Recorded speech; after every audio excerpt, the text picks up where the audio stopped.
Buenas tardes, siguiendo con cosas difíciles de entender del canal del doctor Alir López Contreras.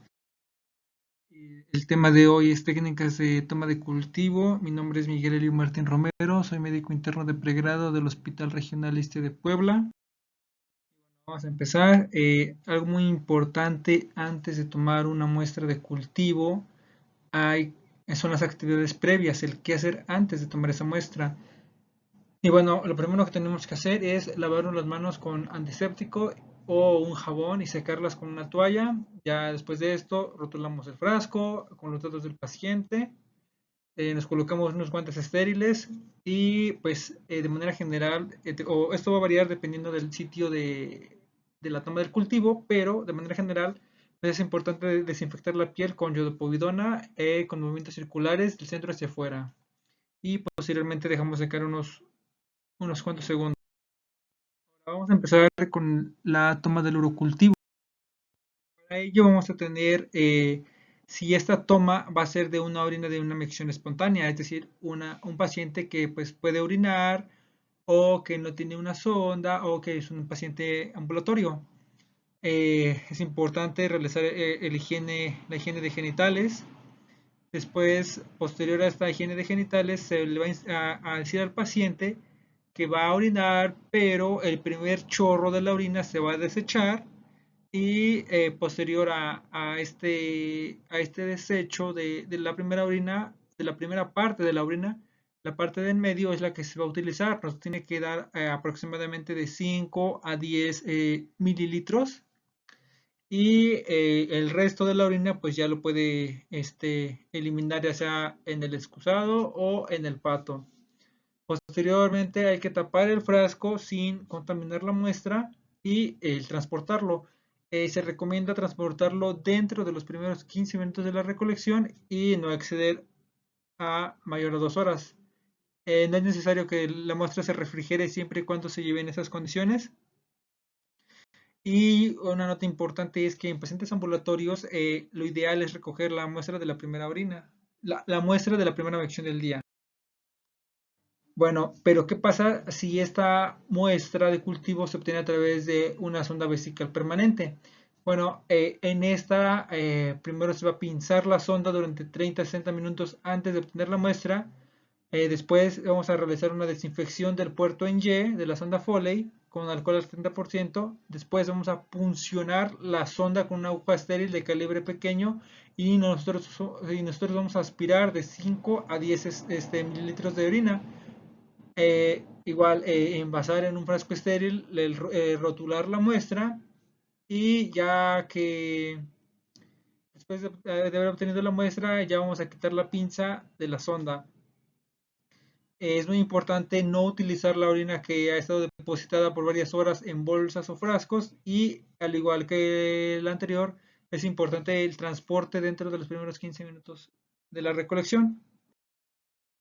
Bueno, en el caso de la orina obtenida por punción suprapúbica, en esta hay que realizar una preparación de la piel con técnica aséptica.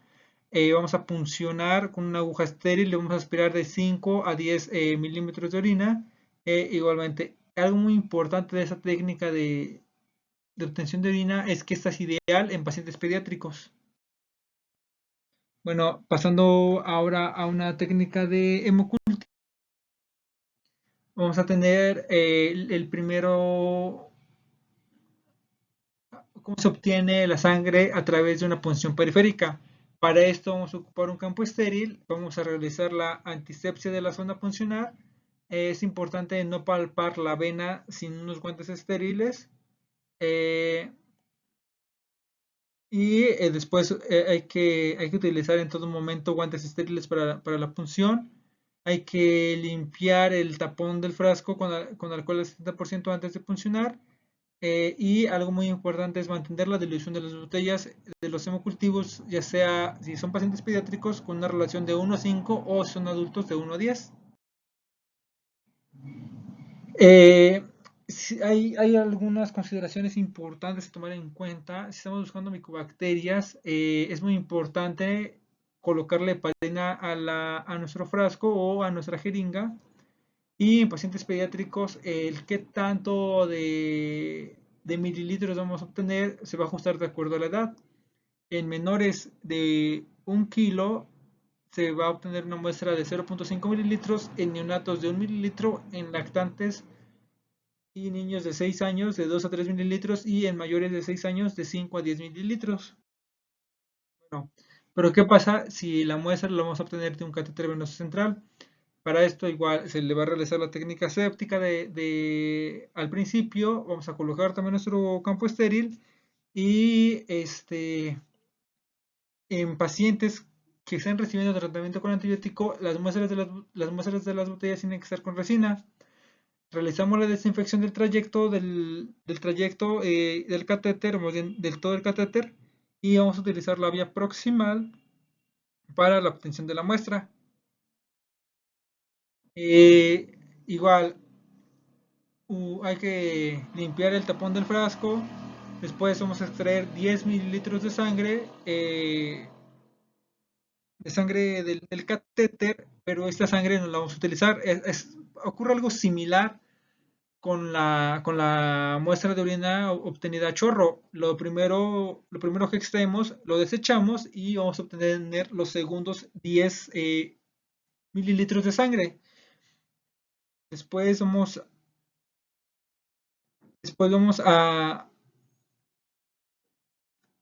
lo primero que tenemos que hacer es extraer 10 mililitros de sangre. Esos 10 mililitros los vamos a desechar. Después extraemos otros 10 y esos no los desechamos, los guardamos. Y después volvemos a extraer otros 10 mililitros de sangre. Y estos últimos 10, estos sí los vamos a envasar en el frasco del hemocultivo.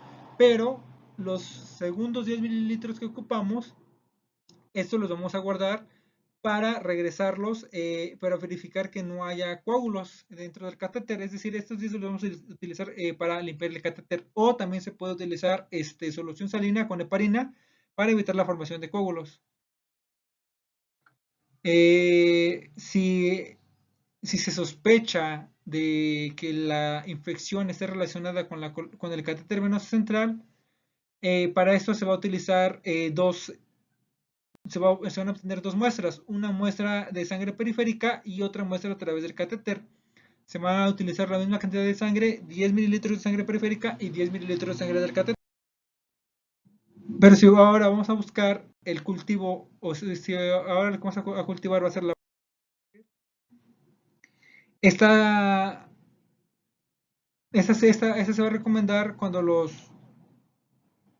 se tenga una alta sospecha de que la infección sea del torrente sanguíneo.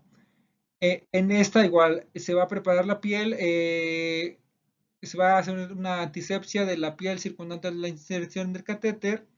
Vamos a utilizar el campo estéril, vamos a retirar el catéter y vamos a cortar de 4 a 5 centímetros del trayecto distal del catéter, pinzándolo con una pinza estéril. Inmediatamente, ya que pinzamos y cortamos la punta del catéter, ahora esto lo vamos a colocar en el tubo estéril o en el frasco para que se mande al cultivo.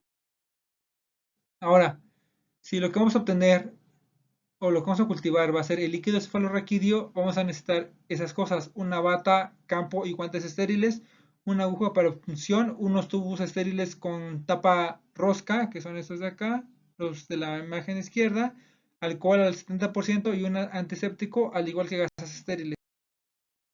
Y la técnica de recolección, pues es muy importante primero empezar con la antisepsia de la piel.